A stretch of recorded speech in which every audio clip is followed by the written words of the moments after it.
Esse vídeo vai mudar a forma com que você entende Deep Learning. Fala galera, professor Marlon aqui, com mais um vídeo aí que eu espero que ajude muita gente a entender esse mundo de IA, de Deep Learning, de redes neurais. E dessa vez, um pouco mais fundamental. Tenho certeza que depois dessa aula, dessa visão, vocês vão ter muito menos dificuldade de acompanhar as transformações que estão acontecendo nas arquiteturas de IA. Porque no fundamento da Deep Learning e da IA como um todo, nós temos as operações de matrizes e vetores. Essa imagem aqui explica tudo. Nós temos um conjunto de matrizes que são multiplicadas e geram resultados generativos. Tá? Inclusive isso que foi o que criou um grande assombro aí na comunidade durante os últimos tempos. Mas eu vou dar um passo atrás, vários passos atrás, para que a gente entenda isso pela base, tá pessoal? Então vamos pela introdução, só dando aquele like para poder ajudar o canal, para disseminar para mais pessoas que querem estudar redes neurais, querem entender IA, e compartilha assim nos grupos de faculdade, porque eu sei que tem muita gente querendo aprender. Galera, em cima nós temos a visão mais elementar de uma rede neural, certo? A entrada, as camadas e as saídas. O que nós podemos fazer para melhorar nossa interpretação é entender estas camadas como sendo matrizes. E as operações que é gerada em cada fase intermediária dessa Deep Learning, nós entendermos como sendo uma operação em matrizes. Eu trago um exemplo aqui do mecanismo de atenção dos Transformers, que foi o que mudou a consistência e a escalabilidade de como se processa dados em grandes dimensões. E, no fim das contas, são operações em matrizes. Feita essa introdução, galera, vamos trazer aqui uma visão da implementação. Tá? A gente vai pegar aqui uma arquitetura muito básica de uma Deep Learning, onde nós temos as inputs, os pesos, a camada de summation e do bias, né, que tem a camada de somatório, levando em seguida para a camada de ativação, para gerar um output, um resultado. Nós vamos implementar isso daqui bem do zero, de uma forma bem didática, para transformar a nossa visão de grafo, né, essa informação visual, em operações de matrizes. Mas antes, eu vou trazer um case. É um case simples, tá pessoal? Antes que todo mundo saia comentando aí que não pegou um dataset real, não está trabalhando com dados reais. A ideia é que quando a gente inicie qualquer processo de teste, a gente também acaba tendo um escopo um pouco mais controlado.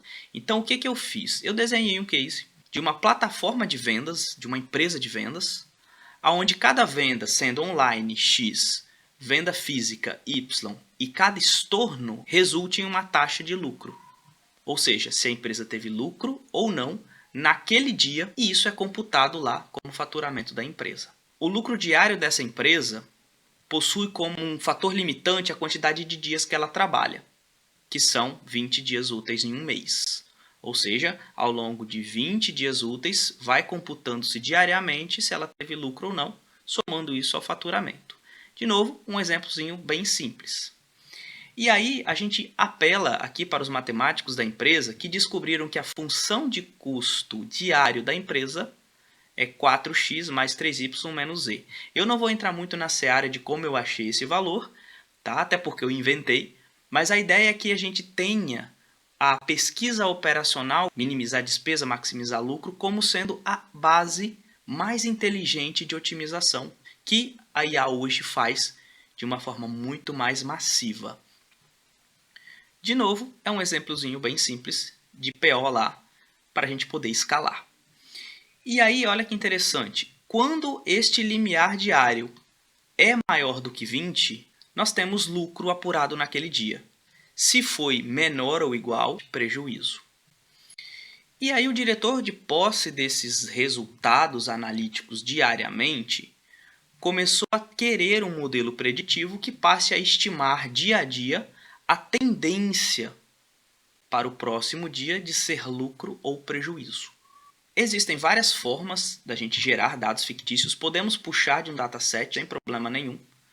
Mas para começar aqui de uma forma mais simples e explicando a base, até porque normalmente em projetos novos a gente não tem dados suficientes, a gente acaba sintetizando-os. E uma das formas de fazermos isso é a partir da distribuição uniforme. Nesse caso, eu estou querendo 10.000 registros, gerando os valores dos pesos x, y e z entre 0 e 10. Também fictícios para que eu possa criar os 3 eixos aqui de vetores. Bom, uma vez que eu tenho cada eixo separado, uma forma interessante de juntá-los em uma matriz é usando o column stack do NumPy, onde ele vai pegar o x, o y e o z e vai criar colunas para que eu entenda como se fosse uma linha cada dia de faturamento da empresa. O meu peso também é dado pela matemática da fórmula 4, 3 e menos e significa menos 1. Agora, conforme a gente já percebe, nós temos um x maiúsculo, que é designado para uma notação de matrizes no código. E eu posso começar a simular os dados de faturamento diário da empresa. Olha que legal. Lembra que eu tenho que pegar cada valor de x, y e z e multiplicar pelas constantes 4, 3 e menos 1, respectivamente. E é aqui que nós entramos na primeira operação e na mais utilizada, que é o produto de pontos, produto escalar de pontos, dot product e por aí vai. Esta operação é uma das mais usadas em Deep Learning. E o entendimento dela a nível básico, que é aqui onde eu quero chegar, é de fundamental importância para a gente entender os modelos futuros. É só lembrar que a regressão linear é totalmente otimizada e construída em cima desta teoria. E para implementá-la, pessoal, a gente tem que ter um entendimento das dimensões. Porque para que a gente faça um dot product, nós temos que ter a primeira dimensão como uma orientação do tipo horizontal e a segunda como tipo vertical, para que possa acontecer esta multiplicação seguida de uma concatenação desses valores escalares, para no final gerar um valor de magnitude em relação a esses dois vetores. Olha que legal, já chego lá. Para começar, vamos só entender qual é a dimensão de x. Se eu vier aqui e der um x.shape, eu vou perceber que eu tenho 10.000 linhas por 3 colunas. Se eu pegar o shape de pesos,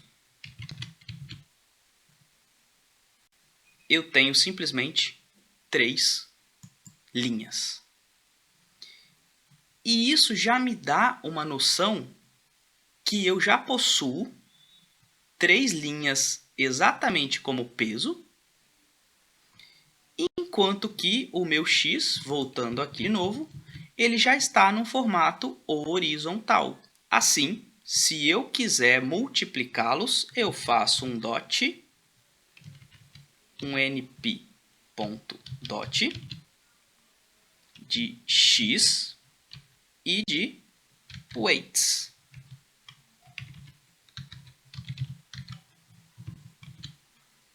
É o meu vetor resultante. E aí, antes de chegarmos nesse nível que a gente vai fazer aqui embaixo, eu só quero explorar mais um pouquinho o que seria na prática, pessoal. Eu sei que vocês têm muita dificuldade nesse ponto. O que é na prática um produto de pontos? E ele está assim no nosso cotidiano. Quando a gente vai no supermercado, faz uma compra online, nós temos uma certa quantidade de itens e o seu preço unitário. É esse exemplo que eu quero trazer aqui agora.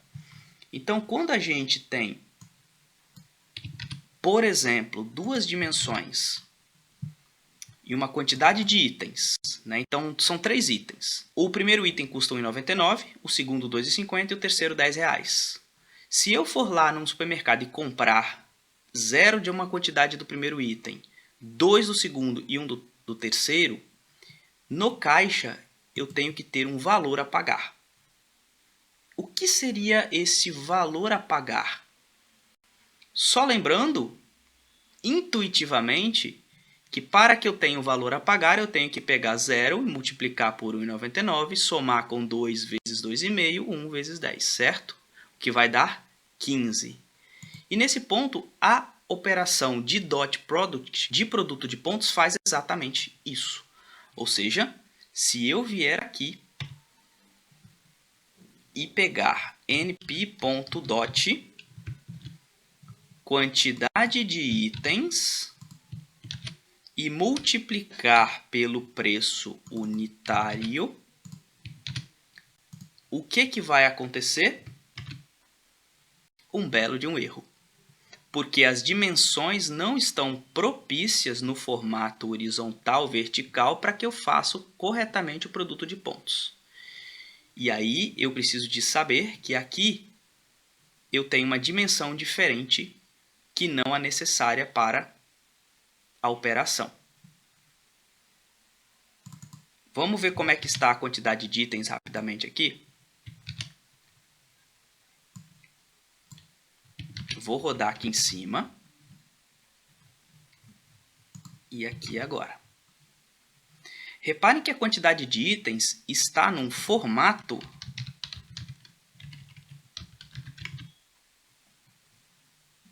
de 3 por 1. Então, ele está igual ao formato do preço unitário, o que incompatibiliza esta operação. Tá vendo? E se eu fizer assim, eu tenho uma dimensão diferente na minha quantidade, o que vai permitir essa operação. Em outras palavras, eu preciso de transpor o meu vetor de quantidades para a horizontal para que eu faça esta multiplicação. Então, o meu erro aqui no primeiro caso foi não colocar o vetor transposto na quantidade de itens. Isso é fundamental. Agora, explorando um pouquinho, tá? O que o valor 15 a pagar no supermercado, na loja online, significa? Olha que interessante essa visão intuitiva. Significa que, dados dois vetores de total de itens comprados versus preço unitário, o resultante disso, que é um produto escalar, em uma nova dimensão chamada custo total, possui um valor de 15, que é o valor cumulativo dessas subsequentes multiplicações. Olha que legal. Entendendo isso, um processo de comprar um item numa loja torna-se um produto em uma nova dimensão chamada finanças. Certo? E é aqui que eu quero fazer uma provocação. Você vai pagar 15 reais. Você gastou muito ou pouco? Você poderia gastar isso? O que acontece quando nós queremos economizar? A gente passa a mover esse resultado tendendo a zero ou a gente passa a aumentar este valor resultante? E sim, a gente tende a zero. Eu quero economizar, eu diminuo a quantidade de itens comprados. Então, se 15 foi muito caro, eu passo agora a diminuir a quantidade de compra para que eu tenha um valor menor, R$ 2,50. Eu estou tendendo a zero, eu estou economizando, melhorando as minhas finanças. Se a gente entende produto de pontos aplicado à economia desta forma, a gente já está entendendo completamente o que é um processo de otimizar uma rede neural, que ela vai passando a tentar comprar menos produtos para que ela economize, para que ela chegue no resultado mais real, que é o objetivo dela. Então, entender finanças nesse ponto de economia, você está entendendo também como uma rede neural vai entregar a descida do gradiente, que é um dos princípios fundamentais de toda Deep Learning. E aí eu vou chamar vocês para um caso. Para que saber isso, galera? Porque todo o passo intermediário que nós temos nas redes neurais é alcançado pelo dot product, que está bem aqui nessa camada de sumarização, onde nós temos o vetor de entrada transposto vezes o vetor de pesos. E aqui a função de ativação logo em seguida. A gente agora vai voltar para o nosso case aqui do projeto. Vamos pegar os valores de x, que é respectiva a x, y, z das variáveis, e multiplicar pelas constantes 4 3 e menos 1. Dessa forma, a gente vai encontrar o resultado escalar de cada dia de faturamento da empresa. Lembrando que o x não precisa de ser transposto porque ele já está numa dimensão horizontal, enquanto que o peso já está corretamente associado a uma dimensão de coluna. O y é o resultante, como nós podemos ver aqui, por exemplo. No nosso caso, nós temos um limiar que, se este valor for superior a 20, significa que a empresa naquele dia teve faturamento. Se não, foi prejuízo. Para implementar isso, nós vamos criar o nosso vetor de y binário. Ou seja, y sendo maior do que 20, convertido para inteiro, ele vai falar se é 0 ou se é 1. True ou false. Aqui está um exemplo de como ficou o nosso y binário. Nesse dia não teve lucro, esse teve e assim sucessivamente. Agora, qual que é o shape, pessoal? Como a gente está vendo aqui no exemplo, qual que é o shape do meu y? Ele está na horizontal, certo? Significa que nós estamos sem equivalência em relação a cada um dos dias. É como se em apenas um dia ele tivesse 10 mil colunas, o que não faz muito sentido. A ideia é ter 10 mil dias resultantes dessa operação de faturamento. Então, o nosso shape está errado. E nós podemos fazer uma operação de reshaping, onde o meu y binário vai passar a ser uma rotação de linha para coluna. Nós vamos pegar os 10 mil valores que existem, o menos 1 aqui no reshape do NumPy é para que a gente calcule isso automaticamente, e o menos 1 aqui significa a dimensão resultante de cada um desses 10 mil valores do reshape. Ou seja, em vez de eu ter um e apenas um vetor de 10 mil colunas, eu vou ter 10 mil linhas de apenas uma coluna. De novo, eu poderia colocar 10 mil aqui, mas automaticamente o NumPy pode fazer para mim, porque fica muito mais prático. Então, o meu y binário ele passa a ser em uma dimensão para cada dia. Então, esse dia ele teve lucro, esse ele teve prejuízo e assim sucessivamente. Nós simulamos o alvo que nós queremos chegar, se é lucro ou prejuízo. Agora, para a nossa rede neural, nós precisamos de identificar qual é a função de ativação. E isso impacta nos resultados diretos do nosso modelo. O caso mais clássico para tarefas de classificação, que é o nosso caso, lucro ou não, é a função sigmoide, muito famosa aí desde os primórdios da Machine Learning, que existe até hoje como camada de ativação de muita rede neural por aí ainda. Essa equação poderosa transforma a nossa rede neural em um processo constante de atualização de parâmetros enquanto esse limiar for próximo aqui de 50%.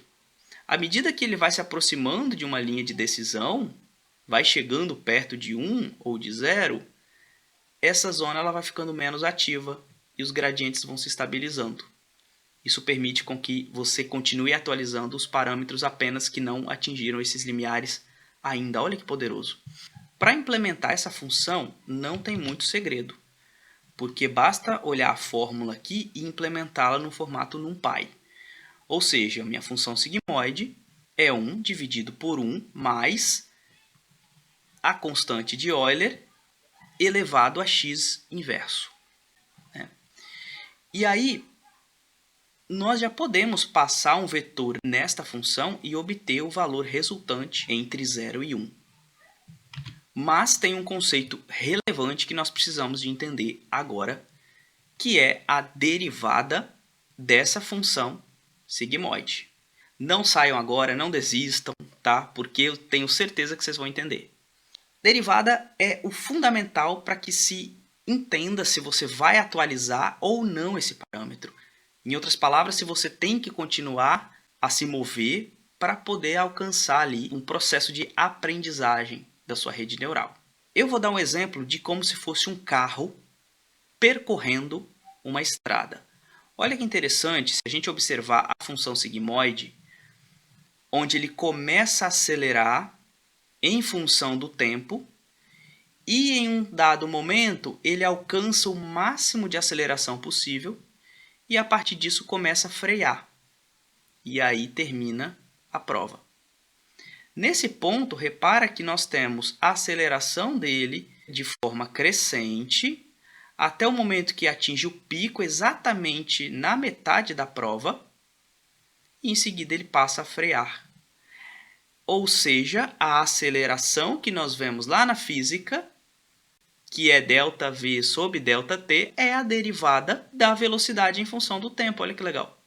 É o mecanismo mais importante para que os parâmetros sejam atualizados em todas as redes neurais. Pessoal, entender isso aqui é entender quase tudo, tá bom? Se a gente for implementar a função da derivada da sigmoide, que é sigmoide vezes 1 menos sigmoide, nós vamos obter esta implementação aqui. Sigmoide vezes 1 menos sigmoide.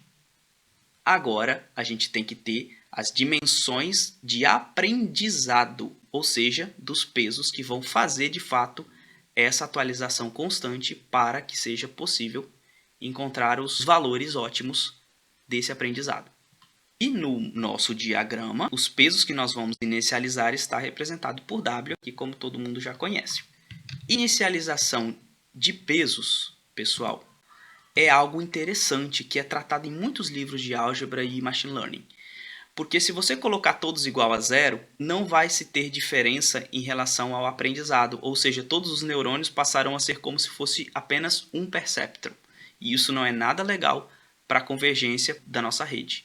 Mas de uma forma bem simples, basta que você tenha valores aleatórios nas dimensões necessárias, e é aqui o primeiro passo, porque lembra que nós temos 3 linhas, x, y e z, para representar os nossos parâmetros, e nós temos uma coluna. Então, as dimensões desta matriz é 3 por 1. E aí, para que a gente faça uma estabilização dos pesos, eu vou pegar esse valor aleatório que ele gerou desses 3, vou multiplicar por 2 e vou subtrair 1. É uma forma dos pesos ficarem bem estáveis assim. Então, o peso de x vai começar com 0,16, o peso de y vai começar com 0,44 e o peso de z vai começar com menos 0,99. Agora, nós vamos começar a implementação da nossa rede de fato. Quando nós estudamos qualquer arquitetura de rede neural, nós sabemos que tem o input, que vai ser o meu vetor de entrada, que é o x, ou seja, os meus valores de x, y e z. As saídas esperadas, que é o meu output, lucro ou prejuízo. O bias, ele é o termo B ali da regressão linear, né? O AX mais B é o bias. E ele permite com que se desloque no eixo y a nossa função. Então, ele também é importante de ser inicializado e atualizado, tá? Mas como a nossa função vai ser muito flexível, a gente consegue não atualizar ele nesse momento. Mas o bias, pessoal, ele é fundamental e ele também recebe uma associação de pesos. A learning rate eu vou explicar melhor mais para frente, mas é a taxa de atualização ali, o passinho que ele vai dar rumo a uma atualização no processo de aprendizagem. Tá? Se for muito alto, ele não aprende, se for muito baixo, ele demora muito a convergir. 0,1 aqui, um valor muito default por aí. E agora nós vamos para a nossa iteração, o processo de treinamento dessa rede neural.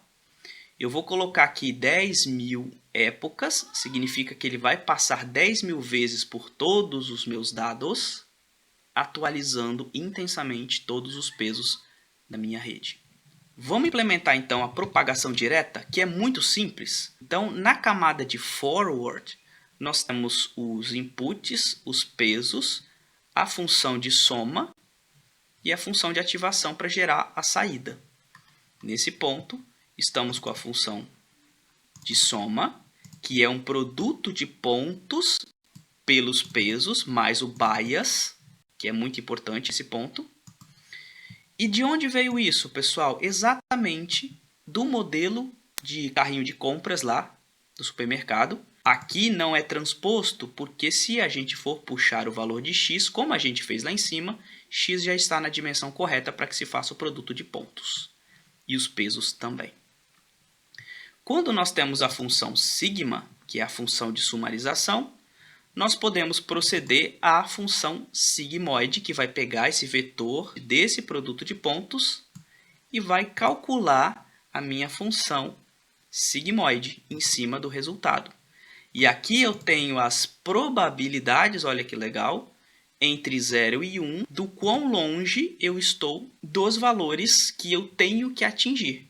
Então, imagina que, fazendo o produto de pontos da entrada com os pesos, eu tenho 0,80. Se o valor original foi 1, eu errei por 0,2. E eu preciso de atualizar o meu peso para que na próxima ele dê um passinho rumo a 1. 0,9, 0,95, tendendo a diminuir essa distância. Em outras palavras, lembra da economia? Eu tenho que chegar pertinho ali para um menos o outro tender a 0.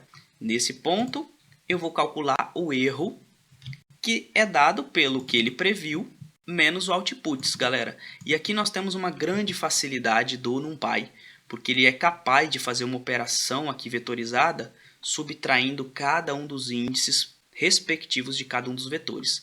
Seguindo aqui agora, nós temos o processo de retropropagação dessa rede, porque ela chegou até no final e agora, sabendo quanto ela errou das predições, eu consigo extrair as derivadas destes valores e, multiplicado pelo erro, eu tenho uma noção de aonde essa função está crescendo em relação a esse erro, onde está acelerando os meus erros. E é aí que eu tenho que agir para tentar frear.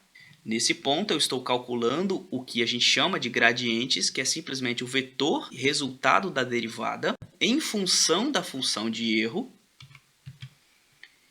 E agora eu preciso de falar o seguinte com a minha rede neural. Olha, não vai para cima não que você está acelerando os seus erros. Desce, atualiza os seus pesos proporcionalmente com a taxa de aprendizagem que a gente definiu no sentido inverso do crescimento desses erros. Vai para baixo para você economizar. E é nesse ponto que nós temos a operação de atualização. Pegar o que tinha antes dos pesos e subtrair da taxa de rate. Quão longo vai ser esse passinho em direção oposta ao crescimento dessa função de erro. E aqui, pessoal, é onde que acontece a etapa mais importante.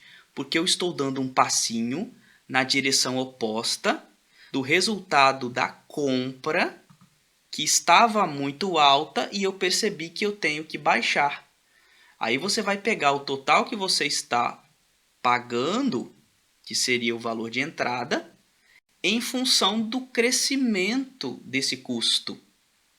E aí você diz, opa, vamos diminuir 10 centavos aqui, que eu já ganho alguma coisa. Então, o total de itens a comprar, que são os pesos, vão ser diminuídos para que você tenha também uma redução no seu custo total. Acho que dessa forma dá para entender legal a atualização dos pesos, que é todo, viu pessoal? Todo o processo de aprendizagem de uma rede neural está aqui. Sim, de uma forma simples, mas espero que já ajude para que a gente escale esse conhecimento um pouquinho mais para frente. Vamos rodar?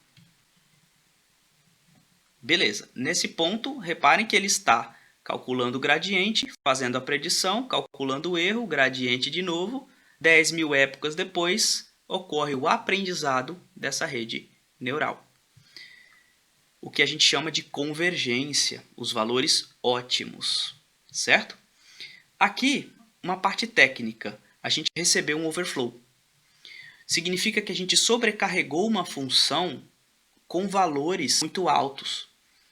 E isso foi feito porque nós não otimizamos a forma com que essa função sigmoide recebe valores muito altos. Vamos avaliar um pouquinho o nosso modelo. Não dá para avaliar, pessoal, com curva ROC, com matriz de confusão, seria muito legal. Mas vai fugir da visão desse vídeo, que é mostrar o produto de pontos e as operações de matrizes e vetores como sendo um processo fundamental para o entendimento das redes neurais e das arquiteturas modernas. Vou deixar de exercício então, para que depois vocês peguem até dados reais, datasets verdadeiros de classificação, apliquem essas técnicas e obtenham curva ROC, acurácia, precisão, recall e todas as métricas fundamentais para que se avalie um modelo. Por enquanto, vou colocar entre aspas aqui como sendo uma análise bem fria, tá galera? Ou seja, o meu resultado vai ser se os outputs são iguais ao meu modelo predito arredondado com 0 casas decimais. Como a minha função de erro foi a distância pura e simples entre o que ele previu e o meu output, essa distância é contínua. Então, o meu modelo não está otimizado para a classificação ainda. E aí eu estou arredondando para 0, porque aí se acima de 50% ele vai jogar 1, abaixo disso ele joga 0, para que eu tenha uma aproximação em relação ao 0 e 1 real binário do lucro e prejuízo do meu problema do projeto. Vamos só avaliar aqui quantos valores foram de fato reais. 7.930 valores.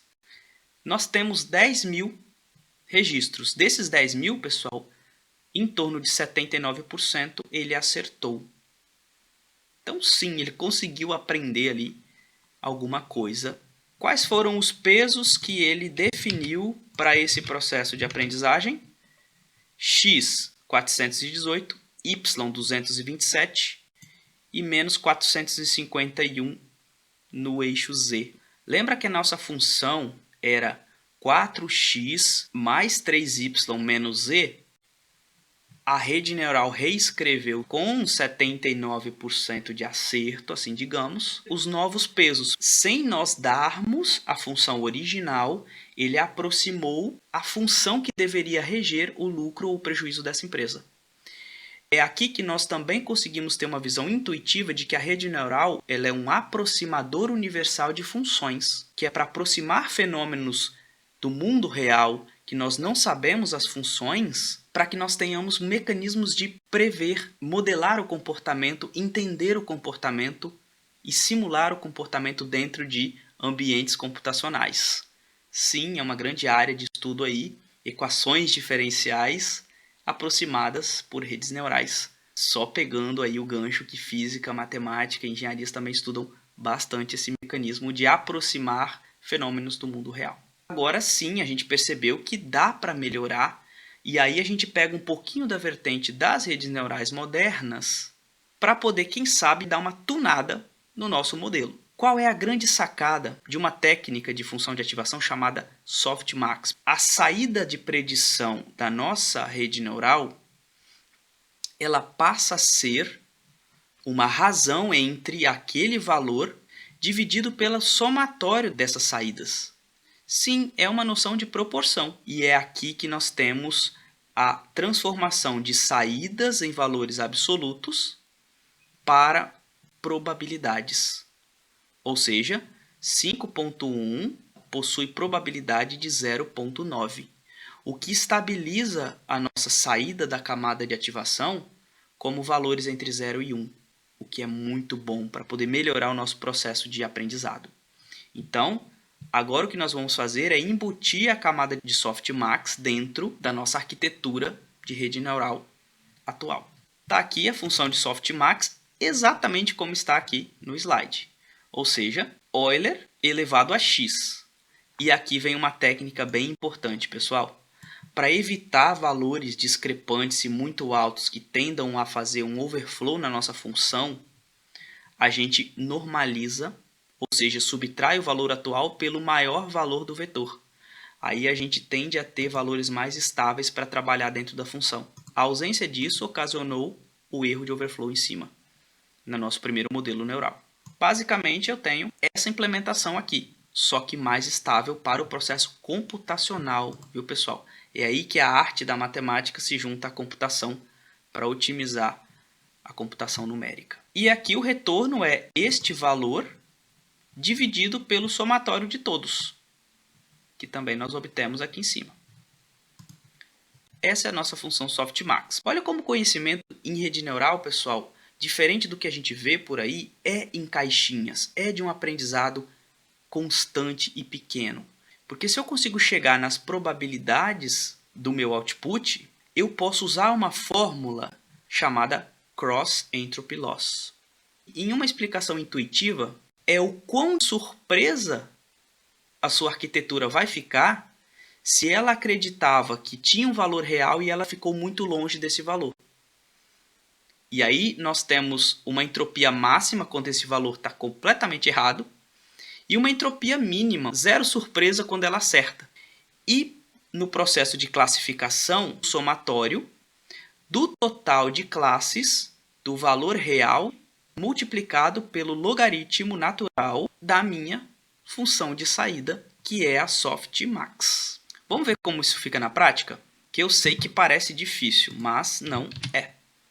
A minha função de custo de cross entropy é receber os vetores true e predito e fazer exatamente o somatório desses valores reais multiplicado pelo log do que ele previu.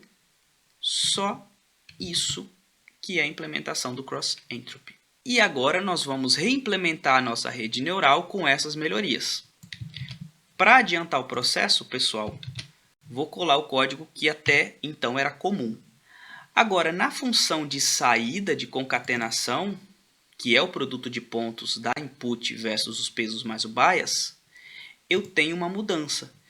A minha saída já vai ser normalizada como probabilidade em função da softmax.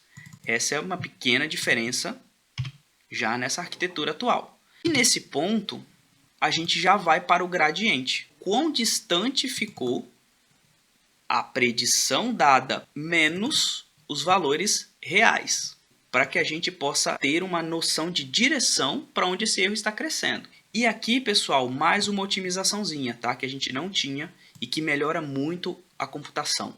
Quando nós utilizamos gradientes muito instáveis, que têm valores muito absolutos, 1000, 10, 500, 1, isso acaba dificultando essa descida, criando valores instáveis que dificultam também o aprendizado. Então, computacionalmente, estabilizar essa fase também é relevante.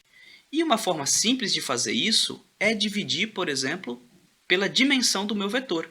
Então, olha que interessante. O shape é a quantidade de linhas do meu vetor, que são 10.000. Eu estou pegando o resultado que eu tenho aqui e dividindo por 10.000.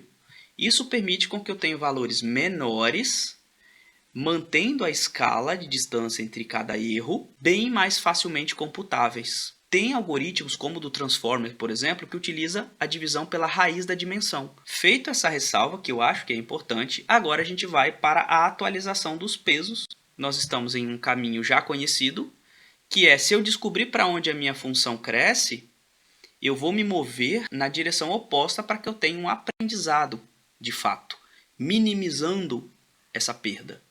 E aí lembrando que a gente primeiro faz um produto de pontos do meu vetor de entrada transposto pelo gradiente. Vocês acreditam que a gente, com essas poucas linhas de códigos, já treinamos uma rede neural bem legal do zero? Sim, porque toda a teoria de álgebra, de cálculo, está aqui. Parabéns, a gente fez uma rede neural do zero.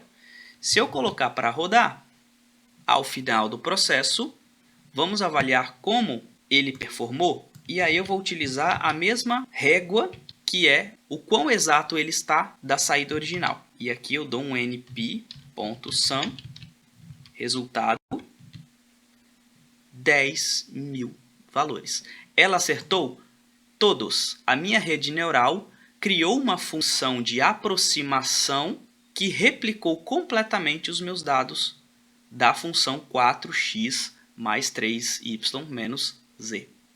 Olha que legal. Lembrando que ainda tem, se for maior que 20 vai ser 1, se for menor que 20 vai ser 0. Ela representa isso em formato de pesos, e aí a gente pode puxar aqui. A saída dessa rede neural já foi diferente da anterior, porque num processo de classificação, nós temos a classe 0 e a classe 1. E os pesos que ela utiliza para encontrar a classe 0 e a classe 1 estão definidos aqui. X, Y e Z de cada uma delas. E isso seria replicado para quantas classes nós tivéssemos. Porque aí sim nós temos uma forma robusta de aprendizagem. Ela não aprende só a estimar 0 e 1. Ela sabe quais são os pesos que levam a 0 e os pesos que levam a 1. E agora vamos entrar numa teoria muito importante. O gradiente descendente significa pegar o custo da função de erro para que você chegue sempre no menor desses custos. E a base, a função que faz, é a derivada da função de custo que nós calculamos no nosso modelo. Este gradiente, para onde ela cresce, e no momento de atualização, que nós vamos dar um passinho para cá, esse passo é representado pelo learning rate. E se o meu peso estava aqui, eu vou diminuir esta proporção dele. E, pessoal, lembrando que isso aqui é como se fosse uma porcentagem. Então, quando esse erro é muito grande, ele dá um passo maior. À medida que esse erro vai diminuindo, ele vai passando a dar passinhos proporcionalmente ao resultado deste escalar, para cada um dos valores. Isso que é gradiente descendente. Quando nós vamos implementar, então, uma rede neural do zero, em um primeiro momento com esse forward pass, onde nós vamos concatenar os pesos e as entradas mais o bias, embutir numa função sigmoide ou numa de softmax, e aí a gente vai transformar essas somas ponderadas em probabilidade. Vamos para a função de perda em seguida. Uma delas é a cross entropy, que calcula o somatório negativo da classe real vezes o log da classe predita. Nós temos a função de perda. E é aqui que nós vamos para a etapa de retropropagação. Nós vamos voltar atualizando. E nesse ponto, olha que interessante como o cálculo, quando a gente passa a programar, ele fica mais simples. A derivada da função de perda em razão da derivada da função sigmoide é simplesmente a distância entre o valor predito e o valor real. Esse vetor já nos é o de gradiente. E isso você vai usar para atualizar os seus parâmetros. E nesse ponto, se eu pego essa distância e multiplico pelos meus valores de entrada, eu tenho a regra da cadeia do cálculo, que às vezes é tão difícil de fazer na mão, mas que na programação é simplesmente o produto de pontos do meu vetor de entrada vezes essa distância entre o predito e o real, que a gente fez dessa forma no código, que é meu input layer transposto vezes o gradiente. E aí nesse ponto, para atualizar no nosso código, significa que eu vou atualizar o peso menos aquela taxa em relação à derivada parcial da função de custo, que muita gente acha difícil, mas que na verdade eu vou por partes. Por que então entender redes neurais sob a ótica de multiplicações de matrizes? Porque os casos em IA estão crescendo, as aplicações, e claro, compreender a nível atômico permite com que você vá criando redes neurais diferente do que a gente vê por aí, que é como se fosse um pacote fechado, é aquilo e pronto. Não, eu posso tirar, eu posso colocar, eu posso usar uma outra função, eu posso colocar uma outra camada de ativação, e é isso que vai te permitindo um conhecimento interessante, importante e significativo. E claro, para entender como novas arquiteturas evoluem, é só você entender como está sendo encaixotado e multiplicado ali as matrizes e os vetores. É isso. Isso ajuda muito a entender para onde a gente está indo em termos de arquiteturas de redes neurais generativas, redes convolucionadas, redes recorrentes e por aí vai. Por fim, pessoal, para provar mesmo que a coisa é elementar e fundamental, tá aqui a capa da revista da Nature, a mesma imagem que eu comecei o vídeo, aonde uma inteligência artificial ela conseguiu encontrar uma forma de multiplicar matrizes mais rapidamente, de uma forma mais eficiente, ela por ela mesma. É algo que gerou sim um assombro. Tem quase 2 anos essa notícia, mas ainda está muito atual e provocativa para que a gente passe a pensar cada vez mais redes neurais como sendo cálculo, álgebra linear aplicada na veia com a computação. Que eu acho que é esse o objetivo de todo mundo, entender um pouquinho sobre isso, galera. Então, muito obrigado se você chegou até aqui. Eu sei que são poucos que chegam até o final de um vídeo, é grande. Se inscreva, dê o like, vou fazer meu jabá aqui, porque não é tão fácil gravar esses vídeos, né? Gasta-se algum tempinho pesquisando, implementando, vendo a melhor forma de didática para passar para vocês. Mas só agradecer aí a repercussão do canal, os comentários de vocês. Valeu, galera, e até uma próxima.